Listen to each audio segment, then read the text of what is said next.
We were looking at the solution of the nonlinear equations using numerical analysis and computation. And we already discussed, you can say the three, the major methods we use for solving the nonlinear equations. You can say the solution of the f of x equals to 0.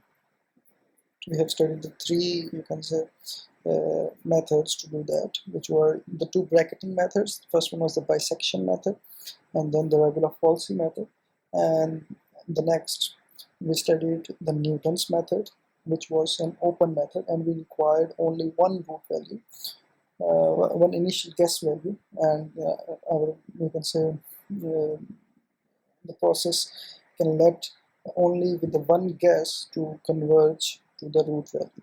And similarly, we have looked in the previous lectures that the one open method, there is another, you can say, open method, which is a secant method.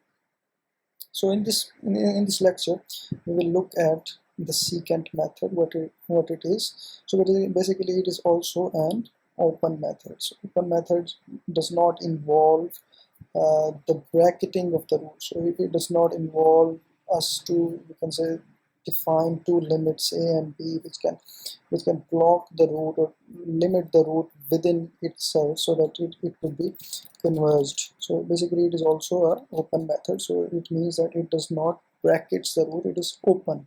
So the function is basically open.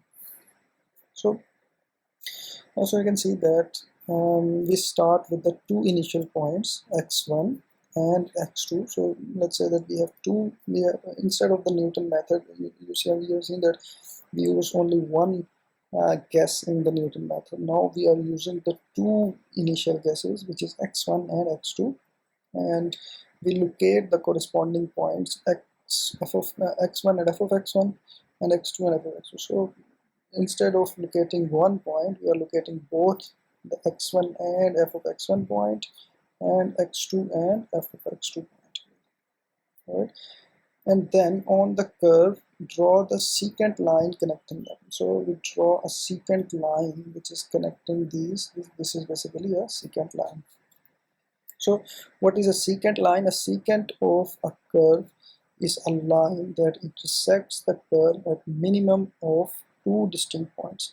So for example, like this is the curve, and we draw, you can say, a line from this point to this point, and it is crossing, you can say, the curve at the two distinct points. So basically, this is a secant line. This is, you can say, a secant line. So from here, the name of the method is basically the secant method. So you can see that as we draw this line keeps on. We extend that line to get the x-intercept, which is x3. So this line will meet the x-axis at some point, and we call it the x3.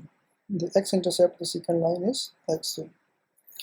And use x2 and x3 to define a secant line and to find the x-intercept. So maybe this will be the corresponding point x3 and f of x3, and we will draw a line again, a secant line again, which will, you can say, maybe reach that point. This is basically x4.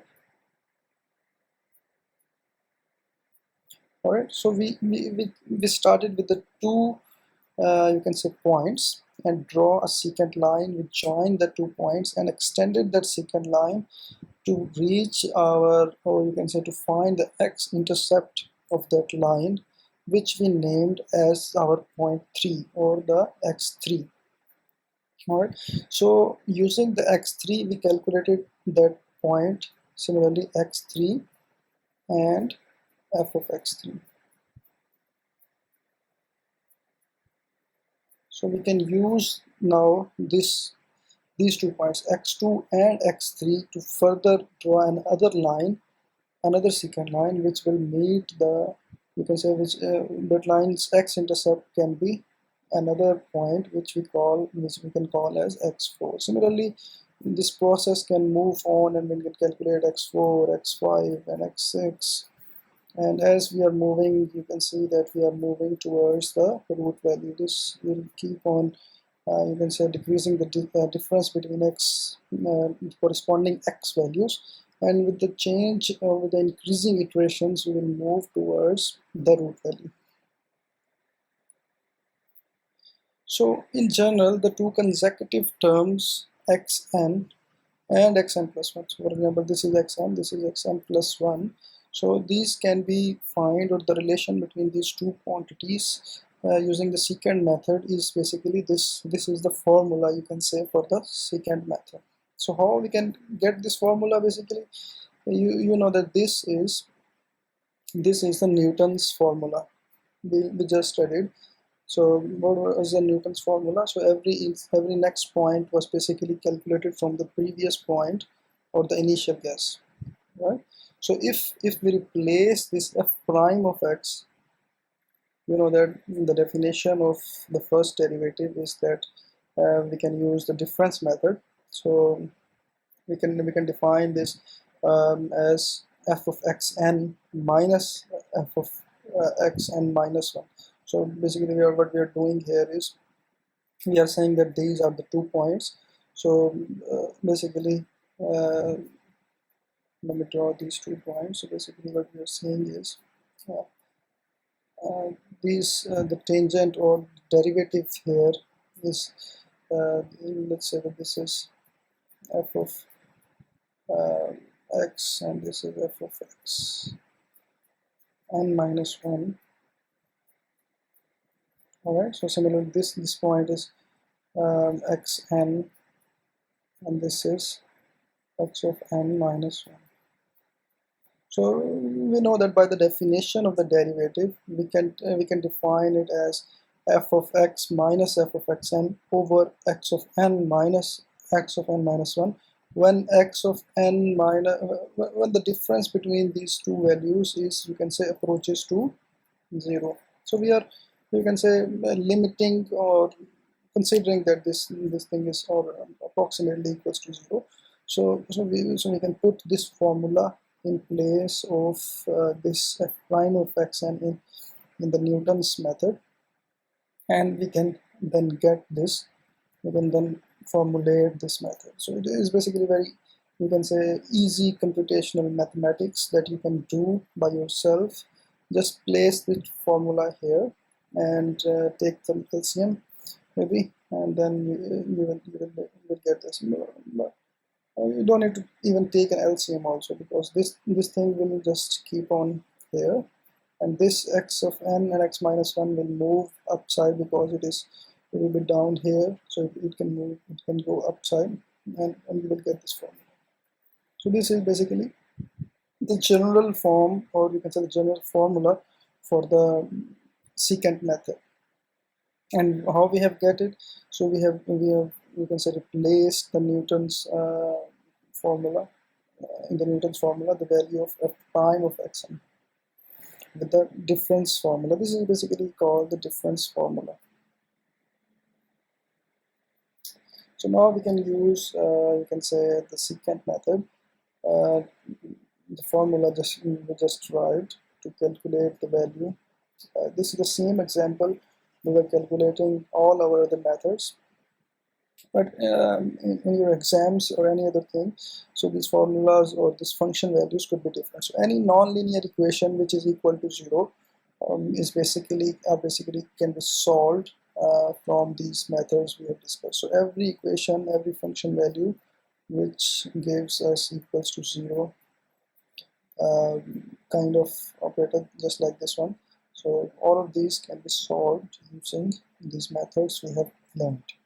So what we need to do here is, using the secant methods, with x1 equals to 1 and x2 equals to 1.5, we need to calculate x3 and x4 of the sequence that eventually converges to the root value. So you need to, that in your exams, you may be given these x1 and x2 values like here, and you may be asked maybe to calculate x3, x4, maybe x5, even x6.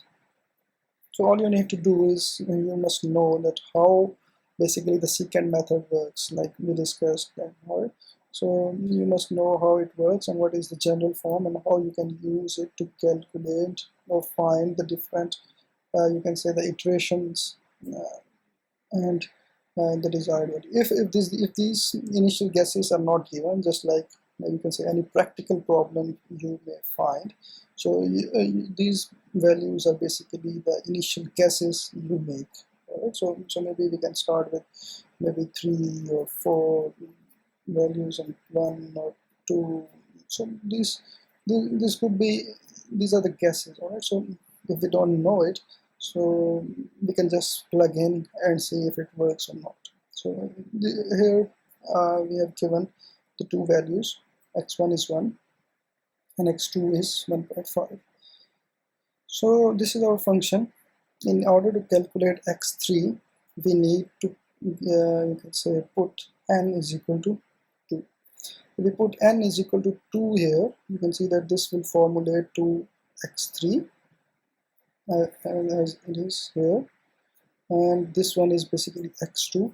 So x2 is our initial guess, which is already known to us. So alright, so this value x2 is known to us, which is 1.5. You can put the value here. Similarly, this is also x2. This is xn minus 1. So as x2 minus 1 is basically x1. Alright, so x1 value is also known to us, which is 1. So we can put all of these values, and how we can calculate f of 1.5 is basically we are putting 1.5 in the place of x here and here, and we can get the values. Similarly, we can put f of 1 here, and similarly f of 1.5 here, and using the secant method you get your x3 value to be 2.7737. Alright, similarly we can use it for the x4. Now we need to put is x is equal to n is equal to 3. So now when we put n is equal to 3, we can say that this becomes x4 and this is x3 and this is x2. So one thing you must have noticed here is that in order to calculate you can say x5, we must calculate x4. Alright, it's not that we can just skip over to that. So in order, this is, you can say, an incremental approach, and we are moving towards a root value. So for every next value we must calculate the previous one. So in this way you can calculate x4 also, even x5 if you want to calculate, you can just put in the general formula and you will be able to. These are some you can say the observations for the secant method. The sequence generated by the secant method is not guaranteed to converge to the intended root because the root is not bracketed in each step. So basically what we are doing here is, for example, this is the, you can say, the function value. So we are using this, you can say these two values or maybe any other two values. So what we're doing is, you can say, we're drawing the maybe the secant line here. So maybe it comes here. Alright, so the corresponding point will be down here. So the next 2 points will move on further. So it doesn't guarantee you the basic algorithm makes sense that it will converge. Okay?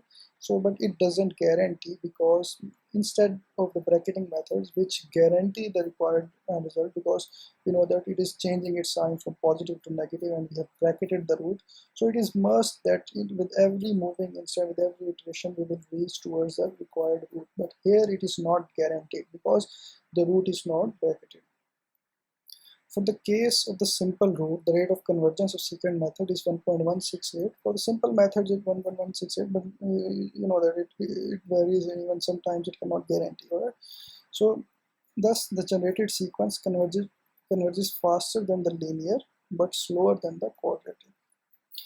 Therefore, it is slower than the Newton method. So one thing you must note here is that secant method is slower than the Newton method, which has the quadratic convergence.